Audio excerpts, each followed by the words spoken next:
Biscuit here, giving you the business. Yeah. Just because my name's Biscuit doesn't mean I got gravy. And just because I ain't got no gravy doesn't mean I'm a dry biscuit either. So, anyway, it's time to get busy. Let's get busy.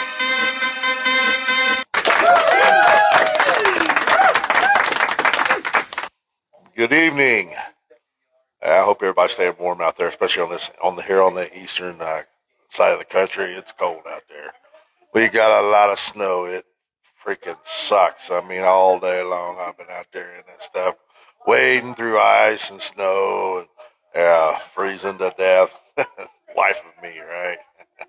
Yeah, it's my day job, so it's just my fun job. Anyway, I hope you guys are staying warm, staying safe. I would come on tonight and talk about a little bit of Cowboys. Cowboys got a game come up Thursday night on prime time against Detroit Lions. And before I get started, I want everybody to know that when you come in, please smash that like button. Hitting a share would be nice sometimes too, but definitely smash that like button for me.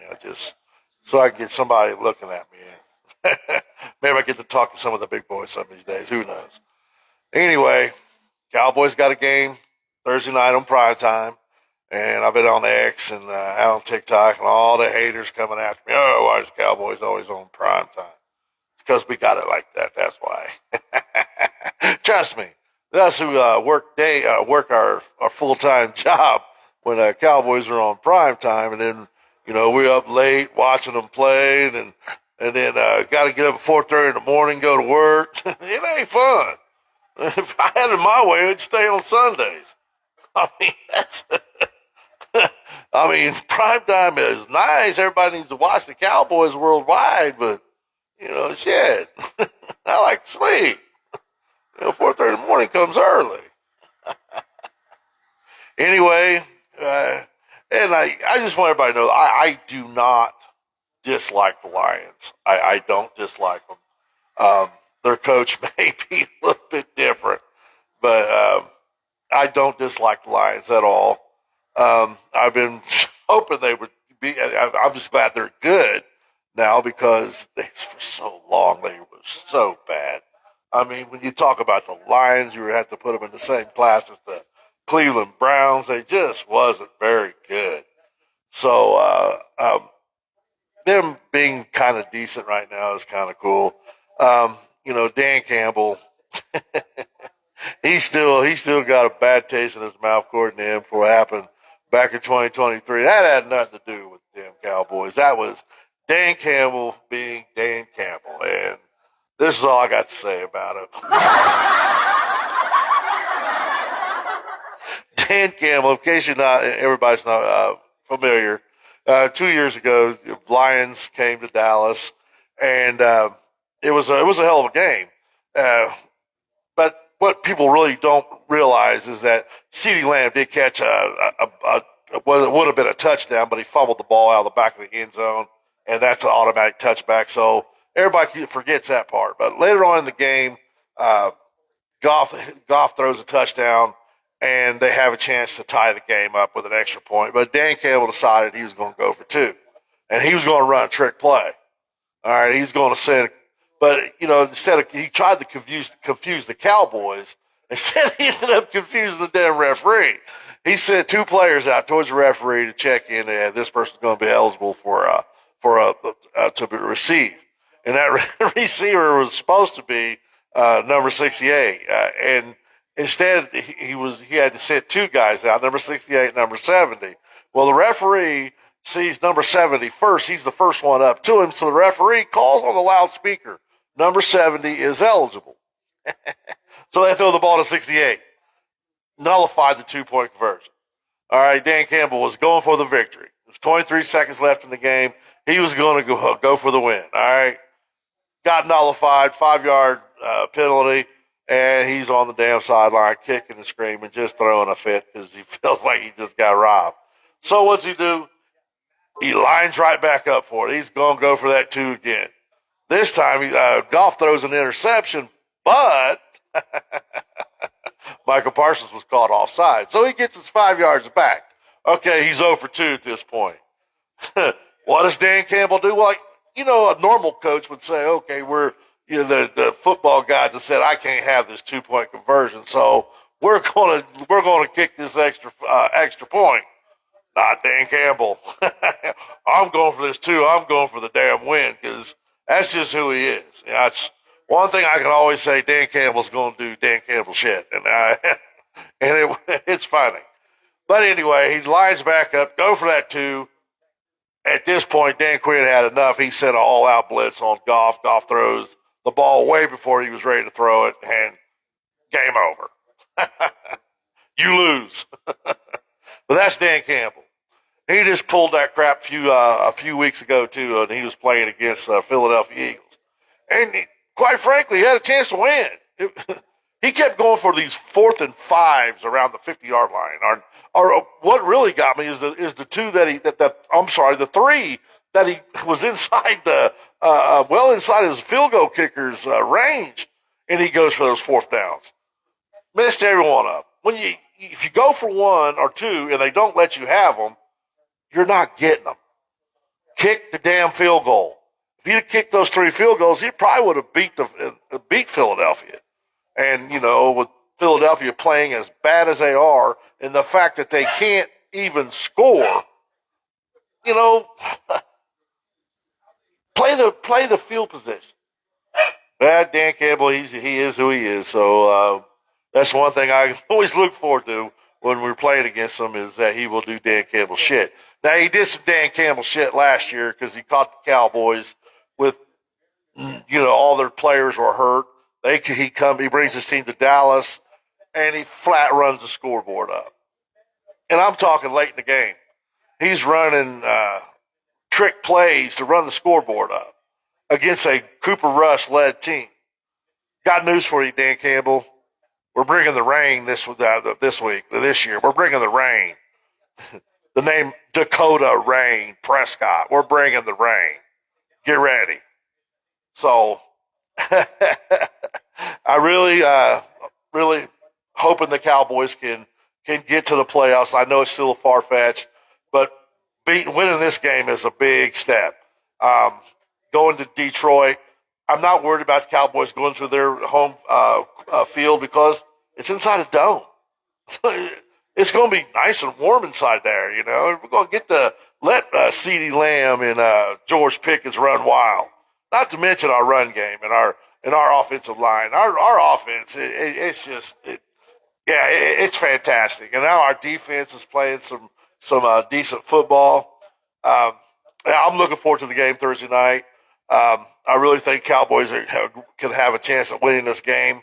Last year, I probably would have said no. Earlier this season, I probably would have said, yeah, it's going to be kind of hard for Cowboys to go to Detroit and win this game. Now I'm not so sure.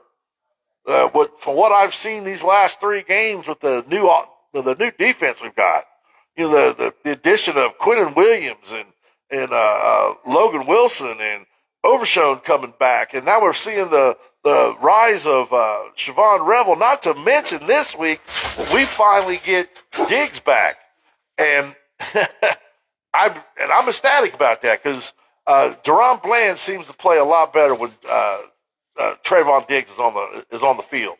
So I'm hoping it's going to pay off. We're going to get some turnovers. We're going to put the pressure on them. Like I said, they did some shit last year where they ran the scoreboard up on us, and because our players were hurt and we had a backup quarterback, well, we're bringing the rain this year. We're bringing the rain, and it's Dakota rain. So get ready. Number 1 offense is coming to town, bitch. Well, I like to call him the Crimson Chin. Yeah, the number 1 offense is coming to town. Get ready. You're going to understand that last year we are not going to have a bunch of hurt players and a second, third players, and you got to go out there and just punk them like that. And I hope to God they remember it. I hope Dak comes out. He remembers what they did. Dak was stuck up in the booth last year with his leg in a cast. Why this is going on. 47-9 is what the score was. He ran the scoreboard completely up. Just beat the hell out of him, which it is what it is. It's up to every team to put a team on the field, whether if it's a second or third stringers, you got to put a team on the field. So if you get beat up, you get beat up. But that was a little bit ridiculous, especially late in the game, running trick play after trick play, just adding, putting salt on the wound. I mean, yeah, okay, we got something for you this year. So be ready. Just be ready. And I'm really excited about Diggs coming back on the field. I really am. A lot of guys are like, well, man, he's hurt all the time. He doesn't act like he wants to be there. We don't know that. I mean, everybody says because Parsons left that he lost his best friend and that he don't want to be here no more. Well, I don't know. I don't know. I want to see a healthy Trayvon Diggs. And that's something I haven't seen for, 2 years? I haven't got to see a healthy Trayvon Diggs. A healthy Trayvon Diggs on the field is pretty raw. And especially with the upcoming with Siobhan Revel, I mean, I've made several videos, and I'm ecstatic about that kid. That kid is he is really scrappy. I think he has a bright future, but we, like I say, it's only been a couple games. He's been hurt he got hurt in college, and he's been rehabbing all this time. Now he's getting a chance to play, and he's really, I like what I see. I really do. I mean, he's really scrappy. He will. I know it was funny. He got that pass interference, or I'm sorry, that holding call, and he know he got caught. What did he do? He just rode that son of a bitch all the way to the ground. He didn't even do the other side. I didn't do nothing. He just rode that guy all the way to the ground. So I really enjoyed that. I really like what I'm seeing with Siobhan Revel. And let's not talk about Overshown. I mean, he's just a game wrecker. What's really scary is he's coming off of a knee injury, and he seems like he's even faster than before he had his knee injury, and that's something. So the new look defense, I'm really excited about. So yeah, like I said, I got nothing against the Lions. I've always been behind them. I want to see them succeed, but I'm kind of pissed off of what Dan Campbell did to the Cowboys last year, knowing they were hurt. And yeah, I forgot it. I hope to God our offense don't forget it. I hope to God Schottenheimer didn't forget it either. Don't forget Schottenheimer was the offensive coordinator when all that was going on last year, and he was trying to run an offense with a bunch of scrubs. So it was rough. It was rough. So kudos. Let's do this. Yeah. I've seen a lot of people talk about how they like to run a single high safety, and if you do that, Dakota's going to fucking kill you. He's going to kill you. He's going to hit you underneath. He's going to hit you outside. It's going to be a massacre. You better go to cover two. I'm just going to tell you. And even then, we're going to hit you underneath. It's going to be. It's hard to stop the Cowboys' offense right now. They are 100% the best offense in the league. They are that good.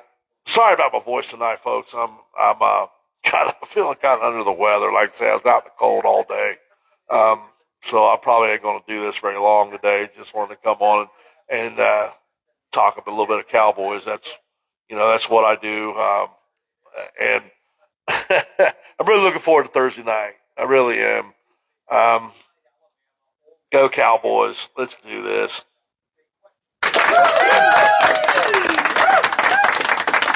So, with that being said, I just thought I'd come in, drop about a 15-minute video, and hope that you guys would please hit that like button, maybe hit that share button for me. This is something, like I say, I've been telling you, this is a hobby. I'm going to start. If you guys want to come in and check me out about every night, about 7 o'clock. Normally, I try to stay on for about 20 minutes to a half an hour. Tonight, I'm going to cut it a little bit short because, like I say, I'm kind of feeling kind of under the weather. So I'm going to chill out and, watch a little bit of college basketball tonight.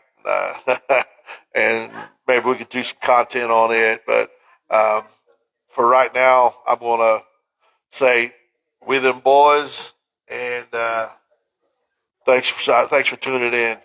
Just watch what happens Thursday night. Have a good one, y'all. And we them boys.